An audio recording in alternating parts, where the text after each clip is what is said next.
Bom, primeiro, né, agradecer o convite, aí a Shirley, Lucinha, Cimaira, e né, é uma alegria muito grande poder participar desses encontros da FAI. É sempre um momento da gente trocar ideias, pensamentos, e é muito rico. É, Boa noite para todas as pessoas, né, que estão aí no YouTube, aqui na sala junto com a gente. E vou começar essa conversa falando um pouco dessa que você está colocando, né? Como é que a gente encontra com a infância e com a juventude?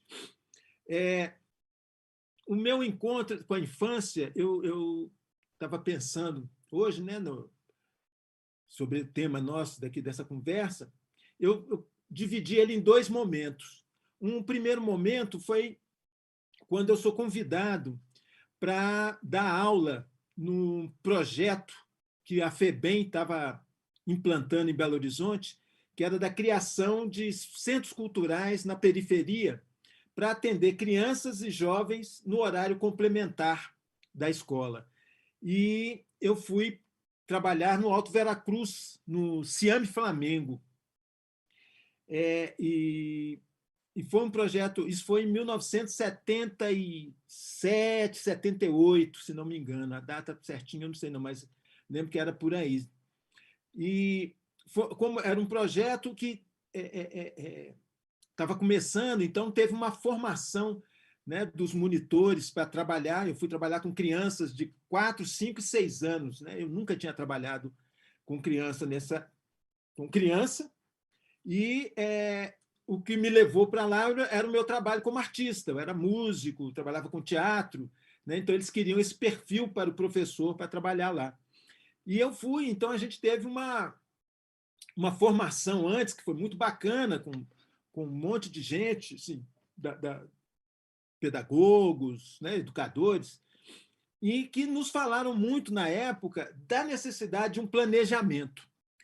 E aí a gente falava, a criança nessa idade, você tem que ter uma série de coisas para trabalhar. Você tem que organizar muito, porque elas cansam muito rápido. Então, você está fazendo uma coisa, de repente elas não cansam daquilo, e você tem que ter outra coisa para poder manter elas ali no trabalho da sala.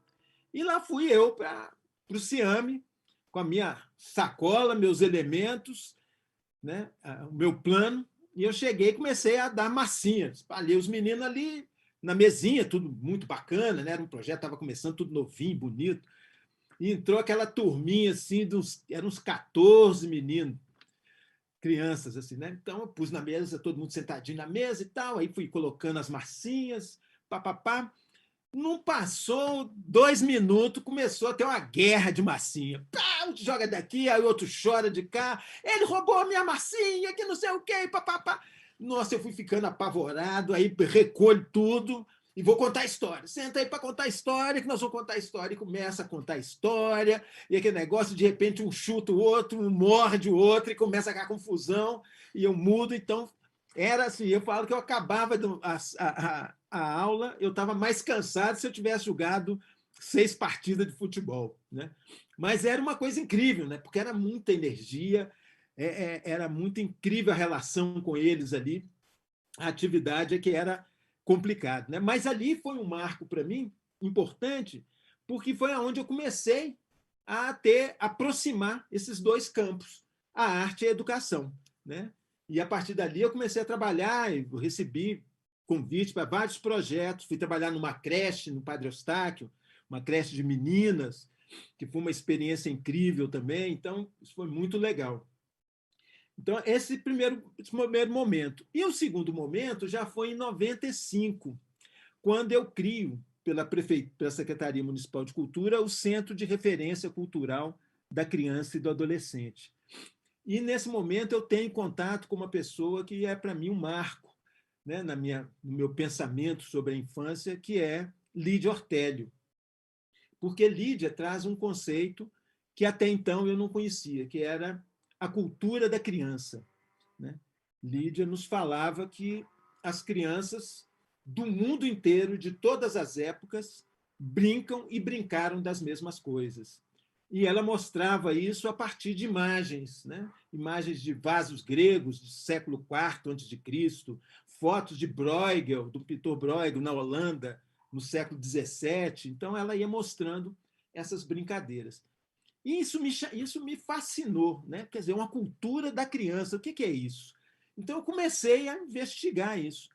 E aí foi que eu tomei um susto, assim, quando eu comecei a pesquisar criança, eu comecei a observar que uma criança fica com uma caixinha de fósforo horas brincando ali, ou sozinha ou com alguém, né? Com outro menino, com outro colega. E aí isso me veio na cabeça aquele negócio que falava que a gente tinha que ter um monte de atividades para ficar com as crianças. E aí que eu comecei a pensar que o negócio era como a gente pensava a criança, né? Então, começar a pensar a cultura da infância, isso mexeu muito comigo e na maneira como eu trabalhava, passei a trabalhar essa relação da arte com a infância e pensando a cultura da infância, né? Esse foi um momento para mim importante. E com a juventude, esse encontro se dá também em dois momentos simultâneos, né? Um era que eu tinha uma companhia, né, junto com o Rui Moreira, que é bailarino, e o Guda, que era um parceirão meu, que é um parceirão meu, músico. A gente criou a companhia Seraquê. E no segundo trabalho da companhia Seraquê, a gente resolve fazer uma troca com os grupos da periferia que trabalhavam com arte, né? E esse projeto ele chama Quilombos Urbanos, que a gente vai começar a, a mapear, né, os grupos que estavam nas periferias ligadas à música, à dança, ao teatro, e a gente queria trabalhar. E surge, nesse momento, um grupo que chama Updance, né, de dança de rua, que topa fazer esse trabalho com a gente. Aí eu começo a ter um encontro mais constante com um grupo de jovens, né, da periferia e do hip hop. E, ao mesmo tempo, o Arena foi um projeto muito importante, porque o Arena me convidou para dar aula num projeto, como ser professor do Arena, e eu fui trabalhar justamente no Alto Veracruz, de novo, onde eu tinha trabalhado em 1970. Isso era 1999. Eu vou dar uma oficina de expressão corporal lá no Arena para os grupos de hip hop, que era uma demanda, né, dos grupos de presença de palco. Eles queriam, além da música, eles queriam trabalhar também a presença no palco. E como eu tinha um trabalho nessa área, eu fui para lá trabalhar. E quando acabou a oficina, um grupo chamado NUC, Negros da Unidade Consciente, me convidou para fazer a direção musical do disco deles. E aí que eu, né, comecei também a ter o contato com a turma do rap, né? Porque na Seraquê era a turma da dança de rua, o street dance. E lá no Alto Veracruz já era a turma do rap. E foi muito incrível, porque a gente criou um projeto chamado Manifesto Primeiro Passo, né?